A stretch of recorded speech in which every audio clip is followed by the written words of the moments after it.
what kind of information would be on a petition for naturalization at the turn of the century. لە مانگی ئەپریلە بۆ ماوەی 2 ڕۆژ فەرەتر لە 2200 کەس سەردانی ئارشیفی نیشتمانیان کردوون بۆ شەشەمی نمایشگای بازاری ڕاگۆڕی چەڵک کە بۆنەیەک بە خۆڕاییەوە شارەزایان تێدا ئامۆژگاری ئەو کەسانە دەکەن کە بەدوای ڕێچەڵکی خانەوادەکانیاندان لە بەرامبەر بە 1500 کەسی ساڵی ڕابردووە 500 یەکەمین ساڵ.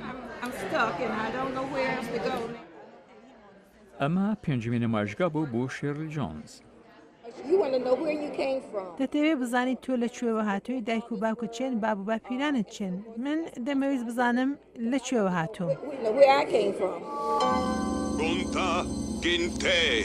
پاش بەڕنامەی تەلەڤیزیۆنی ڕێشەکانی ساڵی 1970 کە میژووی خانەوەدەی نووسەر ئەلێکس هایلی نیشاندا زۆر لە ئەمریکایەکان دەستیان کردوون لە گەڕان بە دوای ڕێشەی خانەوادەکانیان. ئەوە سەرەتا بوو بۆ دیاردەی لێکۆڵینەوە لە ڕەچەڵک لە ئەمریکا، بەڵام ئێستا ئێمە شەپۆلێکی نوێ داواکاریی یەکجار زۆر لەو بوارەدا دەبینین. مەیگن سمۆڵنیاک شارەزایی ڕاگۆڕی چەڵک ڕاوێژگاری بەڕنامەیەکی نوێی تەلەڤیزیۆنی دەکات. ئەم وەرزە لە بەڕنامەی لەو بەڕوایدا تووکێت هەفتە ناوبانگترین کەسایەتی ناودارەکان لە گەشتێکدا دەبن لە گەڕان بە دوای مژی خانەوادەکانیان. کەسانێکی ناودار وەکو سارە جەسیکە پارکەر و سوزان سەرەندن لە بەڕنامەکەدا دەرکەوتون. من پێم خۆشە هێندێ بەسەرهات بزانم سەبارەت بەو خەڵکەی پەیوەندیان بە منەوە هەبووە ڕەچەڵەکەم چێیە و من چ دەدەمە منداڵەکانم.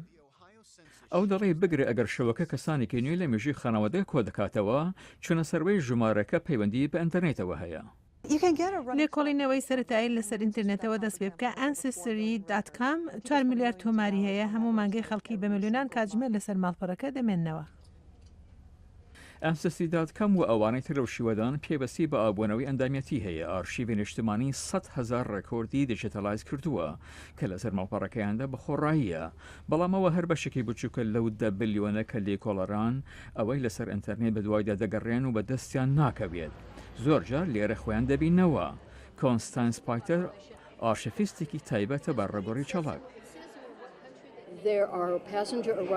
ڕێکۆردی هاتنی مسافران هەیە، ئەوە کاری حکوومەتی فێدراڵ بوو، زۆر بە تەواوەتی کرابوو لە سەردەمی کۆچباری و هەروها وەرگرتنی مافی هاوڵاتی بوون.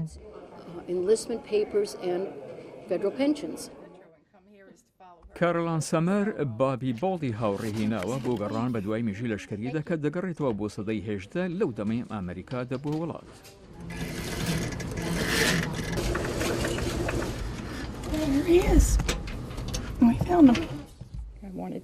من دەمەویست دواخزم و کەس و کارم بناسم، ئەویش ئی سەردەمی شەڕی سربەخۆیی. پێم وان نییە بتوانم لە لای باوکەوە لەوە زیاتر بگەڕێمەوە، هەرچەندە لە هەوڵی خۆشم بەردەوام دەبم. ئارشیڤیست کۆنستانس پاتەر دەڵێ گەڕان بە دوای ڕاگۆڕی چەڵک لەوانەیە ببێتە خۆدان. شتێک دەدۆزیەوە بۆ دەبێتە سەرداوێک بۆ شتێکی تر وەک کاری لێکۆڵینەوەی پۆلیسی نەهێنی دەسێت و تۆش هەروادێ و زیاتر زانیاری کۆ دەکەیەوە. و ئەو نیشانانە یارمەتی مردم دەدات نەکەر بزانە لەکوێوە هاتوون، بەڵام هەروەها کێن. ئەو لێکۆڕینەوە هەموو شتێکی سەبارەت بەوە کە من بیرم لێ دەکردەوە کێ بووم گۆڕی.